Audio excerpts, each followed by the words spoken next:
Hello and welcome to my channel. I hope you enjoy this story. I'm going to try and upload a new story each day. The Wicker Man Ritual. Holly Arnold had always loved the Isle of Wight. The island, with its rolling hills, rugged cliffs, and serene beaches, had a way of calming her troubled mind. After a particularly harsh breakup and the endless stresses of city life, Holly decided to spend the summer in a small, secluded village on the island's southern coast. She had found the village of Brownstone by accident, a speck on the map that seemed to promise peace and quiet, far removed from the usual tourist spots. As she arrived, Brownstone greeted her with narrow cobblestone streets, quaint thatched cottages, and a thick canopy of trees that bordered the village, cutting it off from the rest of the island. The villagers were polite but distant, their gazes lingering a bit too long, as if sizing her up. She chalked it up to small-town curiosity. After all, Brownstone wasn't the kind of place that welcomed strangers often. Her cottage sat on the edge of the village, close to the forest. The first night she heard the wind rustling through the trees, an eerie symphony that made her feel both isolated and connected to something ancient. She liked it. It was different from the city's noise, soothing in its natural rhythm. Days passed, and Holly settled into a routine of morning walks through the forest trails, afternoons spent reading in the sun-drenched garden, and evenings by the fireplace. Yet she couldn't shake the feeling that something was off. The villagers never seemed to leave Brownstone. Whenever she ventured out to nearby towns, she noticed that no one from Brownstone ever joined her on the bus or the ferry. They stayed put, always there when she returned, always watching. One evening, while at the local pub The Green Man, Holly struck up a conversation with an elderly man named Arthur. His wrinkled face and clouded eyes spoke of years gone by, but there was a sharpness in his voice that hinted at something more. "But you're here just in time for the festival," Arthur said. Holly asked, genuinely curious. Arthur leaned in closer, his voice dropping to a near whisper. "The Wicker Man is an old tradition, been going on for centuries. The villagers build a massive wicker effigy, fill it with offerings for the gods. It's a way to ensure a good harvest, to keep the village safe." "Sounds fascinating. When is it?" "The night after tomorrow, up on the hill just outside the village," Arthur replied. "But mark my words, lass, don't go meddling where you don't belong. The Wicker Man, he's not just an effigy, there's something in him, something old and hungry." Holly chuckled nervously. "I'll be careful." The next day, men and women alike worked together, gathering branches, twigs, and hay, constructing the enormous figure that would be the centerpiece of the ritual. The Wicker Man towered over the village square, its hollow eyes staring vacantly toward the horizon. As the sun dipped below the horizon, Holly found herself inexplicably drawn to the hill where the ritual would take place. She wasn't sure if it was Arthur's words or her own curiosity that pulled her there, but she couldn't resist. The village seemed to empty as everyone ascended the hill, torches in hand, forming a winding snake of light through the darkness. Holly followed at a distance, careful to remain unnoticed. When she reached the top, she gasped.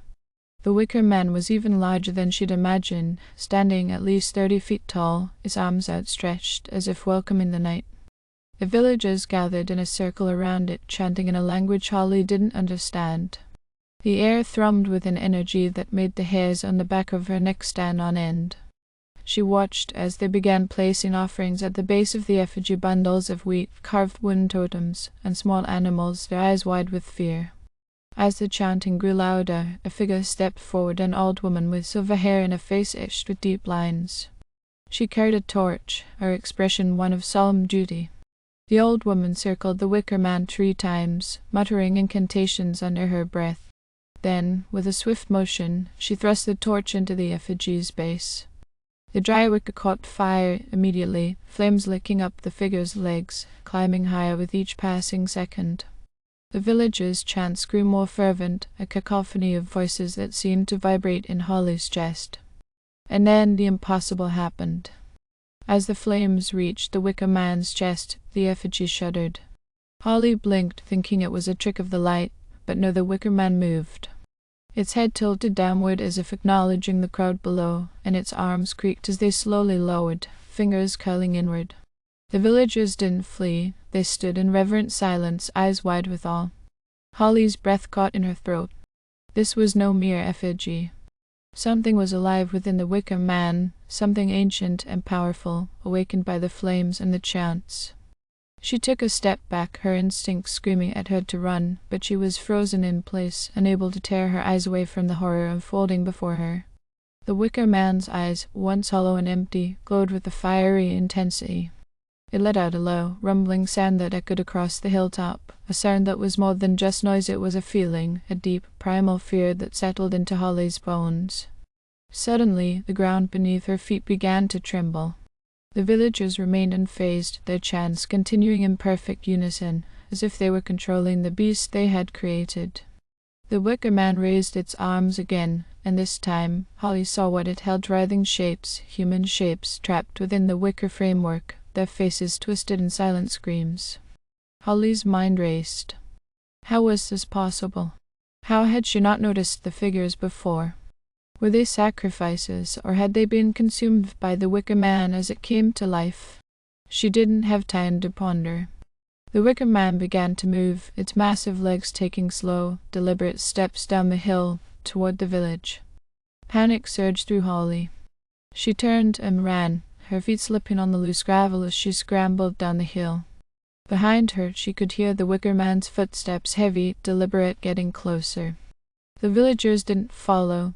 They simply watched as their creation descended upon the village.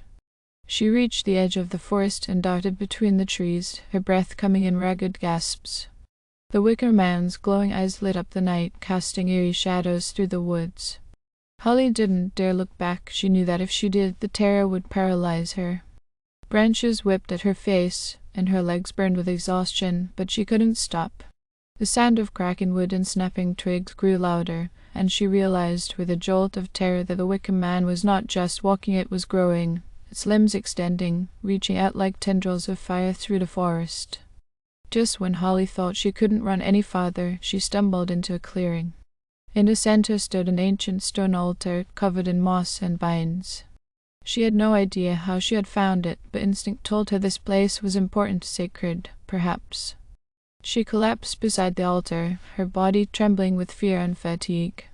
The Wicker Man was close now. She could feel its heat, see the flickering light as it approached the clearing. Desperate, Holly pressed her hands to the cold stone, praying for some kind of miracle.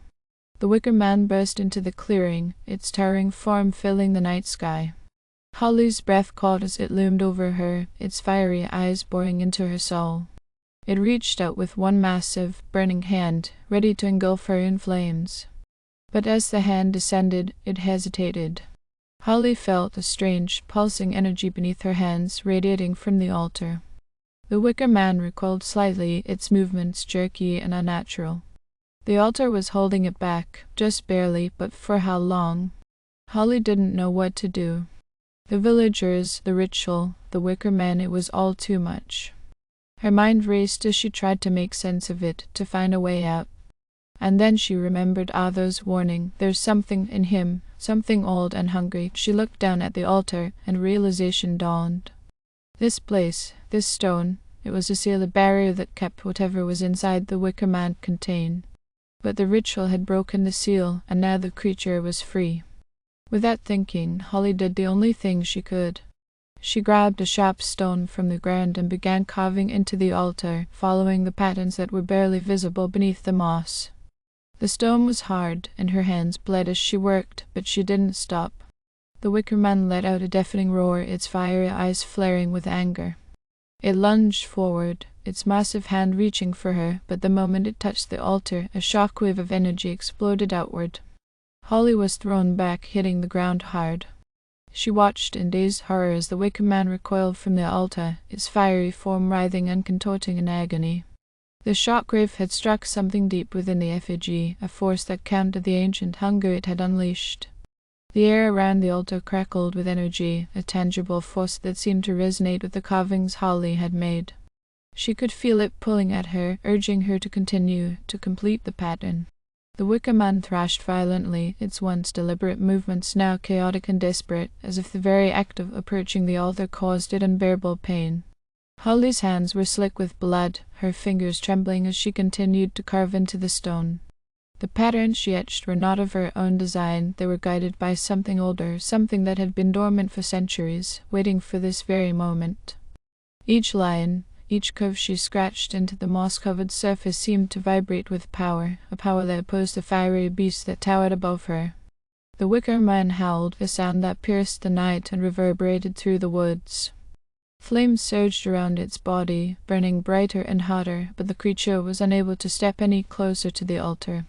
Instead, it circled the clearing, its massive limbs twitching and jerking, as if struggling against an invisible tether. Holly felt a surge of determination. She was so close to completing the seal. But as she dug the stone deeper into the altar, the ground beneath her began to shake violently. The energy around her intensified, almost too much to bear. The Wicker Man, sensing the shift in power, let out a final, desperate scream and lunged toward her with renewed fury. With a final, agonizing stroke, Holly completed the last line of the pattern. The moment the stone left the altar, the entire clearing erupted in a blinding light. Holly cried out as the light engulfed her, the force of it pressing down on her chest, making it hard to breathe. She squeezed her eyes shut, bracing herself for the end. But instead of the burning heat she expected, she felt a cold, soothing breeze wash over her. The tremors in the ground subsided, and the roaring in her ears faded to a low hum. Slowly, cautiously, Holly opened her eyes. The Wicker Man was no longer standing before her. The monstrous effigy had been reduced to a smoldering heap of ash and charred wood. The flames that had once given it life were gone, extinguished by whatever power the altar had unleashed. The air was thick with smoke, but there was an unmistakable sense of calmest stillness that hadn't been there before. Holly pushed herself up on shaky legs, her body aching from the strain. She approached the pile of ashes that had once been the Wicker Man, half expecting it to spring back to life at any moment.